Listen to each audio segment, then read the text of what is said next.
With all the mythology that appeared into the pickup artist movement, it might be difficult to differentiate what is real from what is completely invented. And the very first time I happened to be in love, find a girlfriend and be in love with her, it was definitely partly due to what I had learned in the pickup artist community and partly to all the work I had done on myself. But I wanted to share that story, that old story at this point, to explain that whether it is NLP or any kind of personal development tool you are using, the results are usually not coming in the way we expect it, but they still come to you and they will come to you. So even if in the world of seduction with NLP we mostly talk about Ross Jeffries and speed seduction, I was sure aware that this existed back when I started, but I thought it was kind of too advanced. So even if I wanted to use NLP to develop improve myself in my life and date more often, I didn't really go into speed seduction in the beginning because I thought I would come to this when I get more advanced in my communication skills, not in the very beginning. So I focused more on approaching in the streets, in college, whenever I could find some women that I found attractive. In the beginning it was very difficult to get out of my own shell of... I wasn't shy, but I was really not a sociable person at all.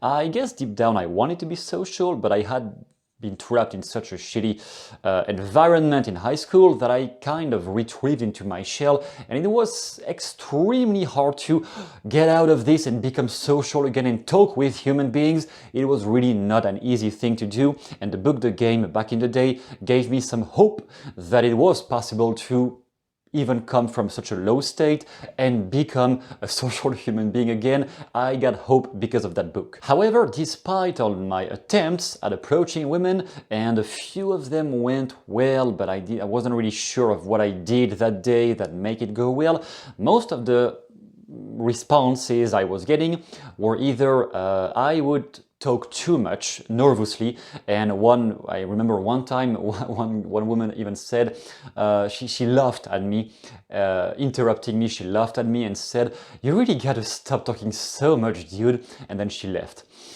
That was a big strike on my ego for sure, and on the opposite I had some women with whom I was successful in throwing some interesting topic of conversation, but then they would talk for non-stop and I was not really quite sure of how to stop them or how to get the conversation more intimate.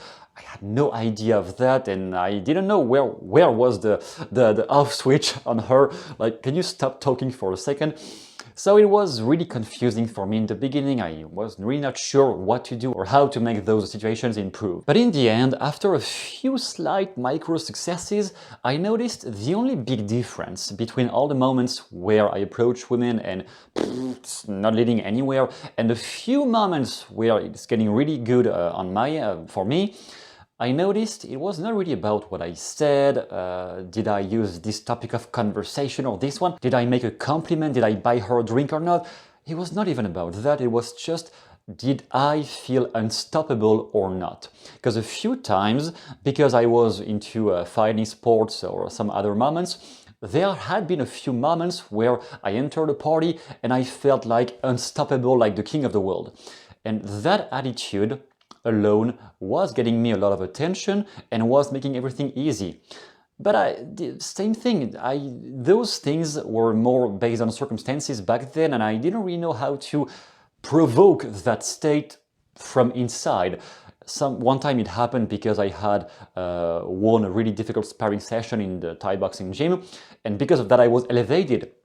But I was like, I'm not going to spar every time I have to go out just to feel good about myself. There must be something else I can do about it. So I decided to work much more on my inner game, dived more into those teachings, those ideas of how can you use NLP to rewire your neurology so that you stop thinking about yourself as a piece of garbage and you start becoming more confident and have some more self-esteem, so that when you approach her, she sees you as a person of value, in at least of somebody that she would like to interact with, instead of somebody she's just trying to run away from. And before telling you exactly what I did to develop that inner game and get my first girlfriend as a consequence, you can check in the description down below. I have assembled a list of some of the best language patterns or topics of conversations I have ever used with women at this point in my life after years and years of experience, which ones are the best ones I have found out to work, at least for me, so that the conversation naturally escalates into something more intimate and something where you can build a much better emotional connection from the beginning with her, while bypassing all the social conditioning about it is bad to talk about sexuality or things like this, or I shouldn't be too direct with her. How can you just bypass all of that and be at ease with her whenever you talk with a woman you like? So you have this down below. And with that being said, the main way I have developed that inner game from the inside and developed that feeling of being so confidently unstoppable that any interaction was going smoothly at this point for me, it was by learning more about submodalities and anchoring into NLP, and mostly anchoring. And if you want to learn in very deep details how to use anchoring for yourself, you can just type on my channel NLP anchoring. You will have a few videos detailing exactly how I have used it in the past. But basically here, I wanted to anchor all of the modalities together, the auditory, the visual, and the kinesthetic, because when you try to have just one anchor to feel great or feel confident, that is quite often not enough if you have built up a whole lot of stress and anxiety over the years. I mean, the level of stress and anxiety you may have built related to approaching women or related to your job or anything, if that amount is too high, then just having one small little anchor to feel confident or feel positive about it is usually not going to be enough. You need to stack up many anchors and have all the modalities anchored together: the visual, the auditory, and the kinesthetic. The way I did that for the visual was by using submodalities, therefore, all those belief change techniques into NLP, where you take an image of yourself if you were finally confident and getting all the things you want, and obviously you don't believe in that image yet because you don't believe in yourself, but then you can stick to the submodalities, the structure of a belief you strongly think assertively this is the reality, and then you stick that on the image of yourself being confident with women in that case, and notice what kind of changes does that make in your body, or what kind of new perception or phrases does that make in your body. So that was for the visual. The auditory, I had written down some affirmations that were related to how I wanted to feel, mostly about how to have this don't care attitude. I didn't really want to be seen as intimidating, overly Andrew Tate-like, or I don't know what. I didn't really care. I didn't really want any of that. I wanted to feel like I don't care that she rejects me. I wanted to not care that she might judge me or that she might talk about me badly to her friends. I just wanted to not care about this and have a good time in a party, even if no one likes me. Not saying I could just do stupid things like hurting people and not being disliked, but at least just being able to be by myself and act natural around the people I wanted to interact with. I wanted to develop that attitude. So I selected affirmations, not random ones, but affirmations I wrote down myself that were evocative to me of that attitude of I don't care. She might not like me, whatever. So what? I don't care, she will just find somebody else, I will find somebody else, and that's all. So that with songs that were also evocative for me of this joyful, playful attitude, I used songs much more related to a playful attitude than a strong, dominant, highly sexual attitude. I was not even there yet, I was just at feeling playful around people, and that's what unlocked me to be much more comfortable whenever I was approaching. And for the kinesthetic, I was simply using some deep breathing. So my kind of little routine, ritual to develop my inner game was on the visual. I was doing some mental switch with submodalities. If you have no idea of how to do that, you have the book The Insider's Guide to Submodalities by Richard Bandler. That is a great starting point, or even using your brain for a change. those are great starting points to figure out how to do this. Then I had the auditory, so I was playing songs in my head at the moment I was doing that switch, and at the moment I was rehearsing also some affirmations about not caring about the outcome. I will have a great time with or without her. And incorporating all of that with some breathing that was kind of fortifying all the kinesthetic connections with those new attitudes and beliefs shaped inside myself. Now, I was much more able to go and approach women I liked without getting scared of what they might think of me or what they might say about me. And that attitude alone brought me a lot more success. I engaged into a huge challenge which was called The Rules of the Game by Neil Strauss. 30 days, you had to approach a ton of people in 30 days to break your own barriers. But since I was doing all this inner game work on myself at the same time, it worked beautifully for me. And at the end of those 30 days, I ended up having not my main girlfriend, but somebody I really hooked up with. And that had literally never happened to me in the past before that, so I was kind of happy about it.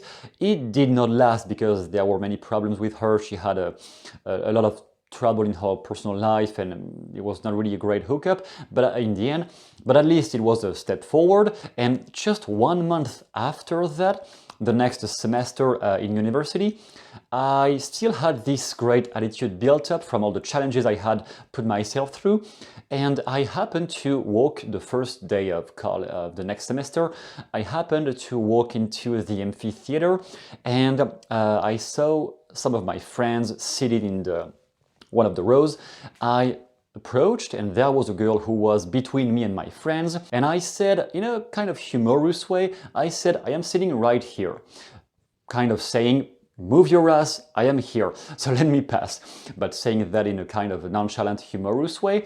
And when we crossed each other, we looked at each other into our eyes, and we made eye contact for like 2 seconds like this, and nothing more. The next day, or even I think the same day, she found me on social media and followed me on social media. So we had a conversation.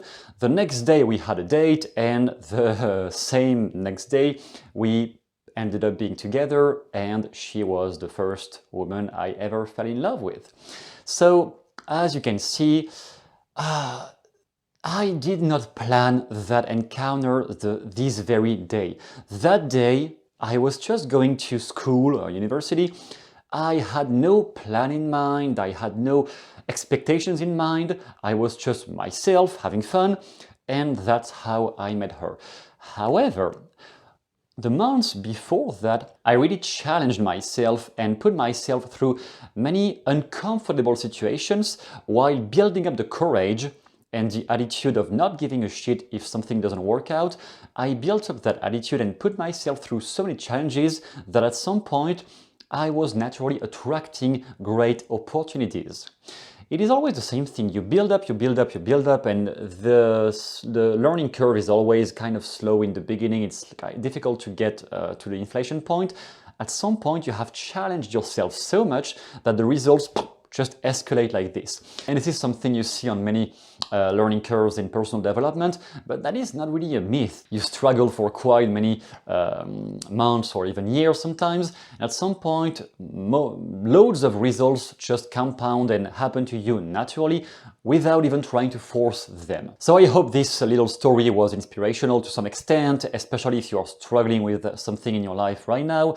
And as a reminder, I have this document down below with the more advanced steps, therefore, because self-confidence and inner game is only the foundation. Then there's a lot more techniques to go alongside with it to have more natural conversations where you can escalate intimately, emotionally and sexually with a woman when you find her attractive and she reciprocates. You have those language patterns down below if you want to check them out and start using them today or tomorrow with the next woman you meet that you find attractive. You have those down below. It is always something interesting for me to share because it is really where I started with personal development, with believing in myself. So I like to spread that knowledge a bit more, and let me know if there is any questions, if there is anything you want to know about those topics in the comments, and I will see you soon in the next videos.